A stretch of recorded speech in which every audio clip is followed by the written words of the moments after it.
Bonjour, Alexandre Jalbert de Mediavart Interactif. Aujourd'hui, on va vous parler de l'expérience client et de tout ce qui implique l'expérience client avec la venue de l'intelligence artificielle dans la technologie. Donc, la première chose à savoir, c'est différencier l'expérience client de l'expérience utilisateur et de l'expérience employé. Donc, on parle souvent de UX, UX, qui est l'expérience utilisateur, mais maintenant, on parle aussi de CX, qui est l'expérience client, Customer Experience, et EX même, qui est l'expérience employé. Commençons avec l'expérience utilisateur. On entend souvent parler de UX ou UX. En fin de compte, l'expérience utilisateur, ça s'applique souvent au niveau du web. Je vais vous donner un exemple concret avec une entreprise de service qui a un site web et qui propose du contenu, évidemment, sur ce site web. La première des choses, c'est que votre contenu doit être utile. Si vous êtes une entreprise de service, vous devez clairement expliquer quels sont vos services, qui vous êtes et pourquoi les gens devraient vous choisir. La deuxième chose, il doit être utilisable. Donc, ce contenu-là doit pouvoir être repris par un client ou par une personne et qu'il soit compris pour que la personne puisse prendre une décision. Est-ce qu'il va vous appeler pour prendre un rendez-vous? Est-ce qu'il va vous contacter pour utiliser vos services?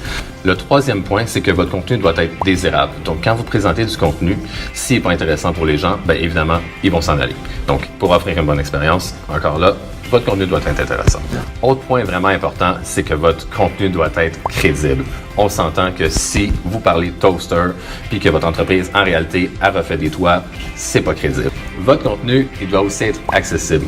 De plus en plus, on voit des entreprises qui permettent sur leur site web de réduire la taille du texte, d'augmenter la taille du texte ou encore de changer le texte pour le mettre en blanc sur un fond noir. C'est des normes d'accessibilité pour que des personnes qui ont certains handicaps au niveau visuel puissent mieux consulter votre contenu. Donc ça, c'est vraiment quelque chose de super important maintenant. En fin de compte, c'est vraiment les choses les plus importantes à respecter au niveau de l'expérience utilisateur. L'expérience client, qu'on appelle CX ou Customer Experience, c'est une autre chose complètement et ça englobe de façon plus grande tout ce qui touche les relations entre le client. Donc, on parle de l'image de marque, on parle des relations, les relations publiques, on parle du prix, de votre processus de vente, comment vous offrez vos produits, vos services à vos clients. Donc, c'est beaucoup plus large qu'une simple expérience sur une plateforme donnée comme un site web.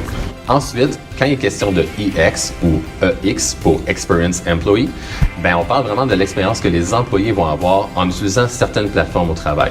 La plupart du temps, c'est des outils de travail, des outils de gestion que les employés utilisent et de plus en plus, les entreprises accordent une grande importance à avoir des outils qui sont faciles à utiliser. C'est plus facile, les gens sont moins réfractaires au changement, ils adoptent mieux les outils et tout le monde est plus heureux au travail, tout le monde est plus productif. Deux statistiques vraiment intéressantes par rapport à l'expérience utilisateur. Premièrement, 64% des gens qui vont vivre une mauvaise expérience sur un site web, par exemple, ne retourneront pas évidemment acheter sur ce site et vont se tourner vers des concurrents. Et 90% des gens qui vont avoir une bonne expérience vont définitivement réitérer un achat ou refaire un achat sur cette même plateforme. Donc, deuxième sujet aujourd'hui dont je vais vous parler, c'est de faire une bonne implantation de l'intelligence artificielle dans votre expérience client.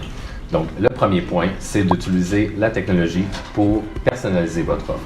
Donc, si vous êtes une entreprise qui vend des produits ou des services, vous pouvez adapter votre offre, c'est-à-dire vos produits, pour mieux cibler votre clientèle. Donc, selon le type de produit qu'ils vont aimer, vous pouvez aussi faire une personnalisation du contenu que vous présentez selon le sexe ou l'âge de la personne.